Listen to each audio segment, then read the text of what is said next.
Hey, welcome to the Vikas Nagar Show, episode second. So, is the Iran-US-Israel war now heading towards a hell-like scenario in the Middle East?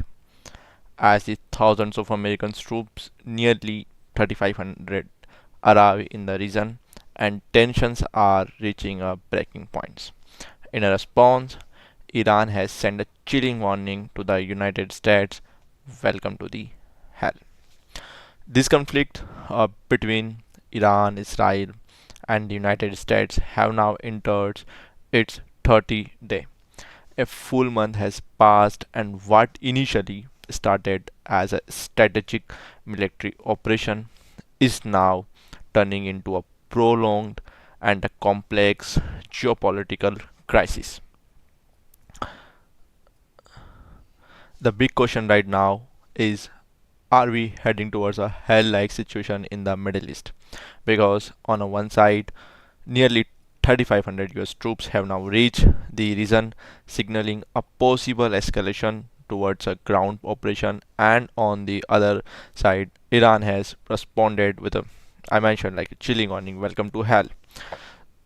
So now, this is no longer just a war of missile and airstrike. The situation is evolving rapidly, and what happens could reshape the entire region. Right now, let's understand. We reach this point. This war begins with a clear objectives, like to stop Iran's nuclear ambitions and reduce its strategic threat to the United States and its allies. According to Donald Trump, the US is winning this war, but Iran sees it very differently. Like Iran's foreign minister Abbas Araghchi has openly questioned this claim. He argues that if the US first demands a surrender, then shift to negotiation, it reflects pressure on America, not on Iran. According to him, this shift itself indicates that Iran is not losing, rather, it is forcing the US into a different position. Meanwhile, on the ground, this situation tells a very different story. Iran has intensified its attack. It is launching missiles using cluster bombs against Israel and uh, targeting US bases across West Asia. Images of these strikes are coming out, showing that despite talk of ceasefire, the war has not slowed down. In fact, this raises an important pattern. Whenever the U.S. talks about a ceasefire, it often uses that time to strengthen its military position. It's like stepping back briefly, not to stop the fight, but to prepare for a bigger move. We have already seen this earlier. When a Gulf countries objected to US attacks from its territories, the US publicly spoke out about negotiation, but at the same time it deployed aircraft carriers like the USS Abraham Lincoln and the US Gerald R. Ford into the Gulf, and eventually used them to strike uh, for a strike. Like the same pattern is visible now. When the US announced a temporary ceasefire, many believed it was just a pause, because current attacks were not producing decisive results. Speculations began about what next move could be. There are three major possibilities, right? First, nuclear strike. Extreme, but still discussed. Second, taking control of the Strait of Hormuz, one of the world's most critical oil routes. And third, most likely, targeting Iran's most strategic oil hub, Kharg Island. Now let's focus on why Kharg Island is so important. Kharg Island is not just any location, it's the backbone of Iran's oil economy. Around 90% of Iran's oil exports pass through this island. Massive storage tanks here hold nearly 30 million barrels of oil.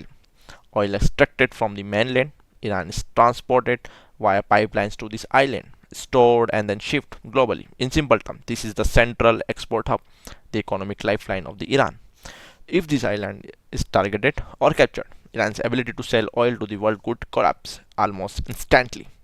And this is exactly why it has now become the center of global attention. Meanwhile, a major development has taken place. The US warship USS Tripoli has arrived in the region carrying around 3,500 Marines commandos, as I mentioned. This deployment, combined with the existing US troops, marks one of the largest American military buildups in the Middle East in the last 2 decades. As soon as this news came out, Iran reacted strongly. I mentioned Iran media issued a direct warning, welcome to hell.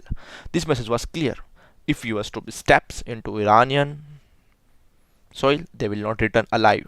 This indicates that Iran is fully aware of a possible ground operation. And if that happens, the likely targets could be the Strait of Hormuz or the Kharg Island. At the same time, global consequences are already visible. Shipping insurance costs have surged by nearly 400%. Many countries are hesitant to the transport oil. Iran is charging heavy tolls from ships passing through the region. Interestingly, Iran is still managing to sell oil using what is known as a dark fleet, ships that switch off tracking system to avoid detection. This has allowed Iran to continue exports, often at discounted prices. Because of this, Iran is actually gaining economically even during the war. And this is where the US strategy seems to be shifting. If negotiation doesn't work, then targeting Iran's economic core, its oil infrastructures, becomes the next logical step. According to American perspective, we have seen the signals of this shift.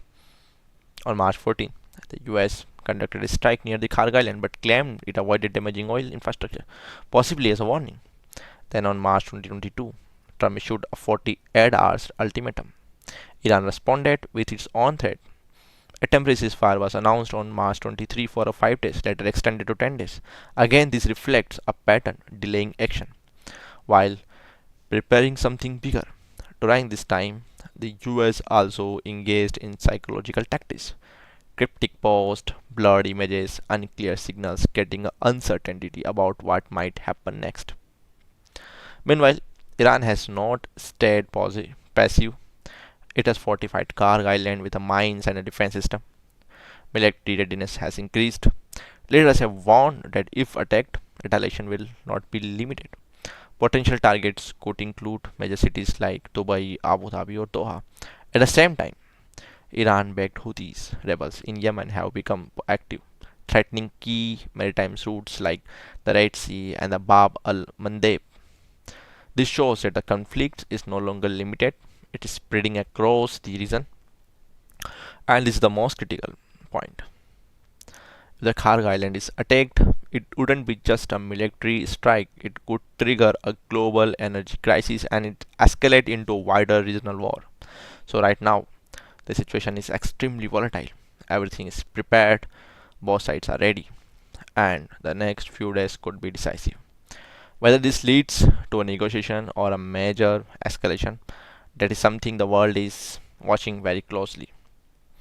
Thank you for watching the complete video. Kindly subscribe my channel. Thank you. Vikas Sagar.